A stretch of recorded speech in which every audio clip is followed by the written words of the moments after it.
नमस्कार मैत्रिणींनो, माझ्या चॅनलमध्ये तुमचं सगळ्यांचं खूप खूप स्वागत आहे। चला तर मग रेसिपीला सुरुवात करू। मी इथं 3 वाटी तांदूळ घेतलेले आहे रेशनिंगचे साधे, आणि त्याच्यात अर्धा वाटी साबुदाणा टाकून घेतलेला आहे। त्याला 1 चम्मच मेथीदाणा टाकून घेतला आणि त्याला चांगलं धुवून घेतलं, 2-3 पाण्याने स्वच्छ करून घेतले आणि त्याच्यात भरपूर पाणी टाकून मी 7 ते 8 तासासाठी भिजत घातलेले आहे।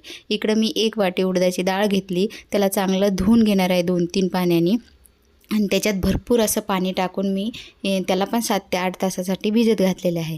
आता आपण हे चांगलं भिजू घातलं आणि आता आपण त्याला बारीक मिक्सरमधून काढून घेणार आहोत।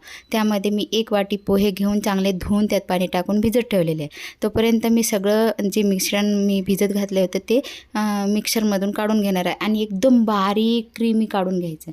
आता मी पोहे भिजवलेले ते पण काढून घेणार आहे मिक्सरमधून, आणि हे बघा अशा प्रकारे एकदम बारीक काढून घ्यायचं। त्याला कुठंच त्या दाणे ठेवायचे नाही आणि त्याला मग एकजीव करून घ्यायचं, मिक्स करून घ्यायचं सगळं।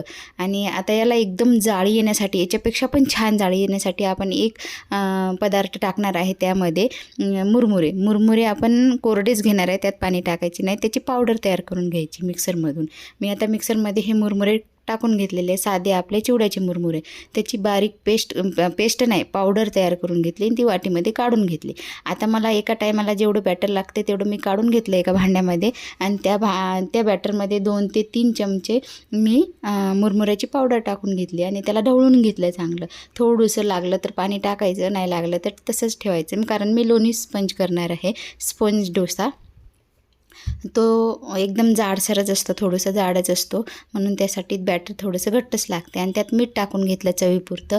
मी इथं तवा घेतलेला आहे, आपला साधा चपातीचा तवा आहे, नॉनस्टिक तवा मी वापरत नाही। त्याला तेल टाकलं, टिश्यू पेपरने पुसून घेतलं आणि थोडं गॅस कमी करून लो गॅसवर मी चांगलं ते पसरून घेतलं। थोडं जाडसरच ठेवलं, कारण स्पॉंज डोसा आहे ना, त्यामुळे। हे बघा अशा प्रकारे मी त्याला पसरून घेतलं आणि छान, आणि त्याच्यावर मी थोडं तूप टाकून घेतलं।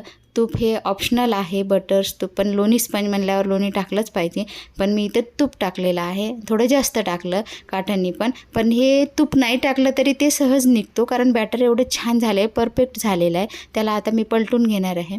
बघा किती छान रंग आलेला आहे, एकदम सोनेरी छान रंग आला आणि एकदम लुसलुसीत मऊसूत झालेला आहे। मैत्रिणींनो, अशा प्रकारे मी सगळे डोसे तयार करून घेतलेले आहे। बघा जाळी किती छान आली, कुठं अशी जाळी नाही म्हणून नाही, एकदम छान जाळी आली।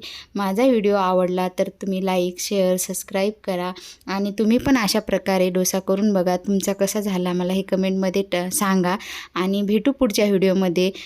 तुमचा दिवस शुभ जाओ।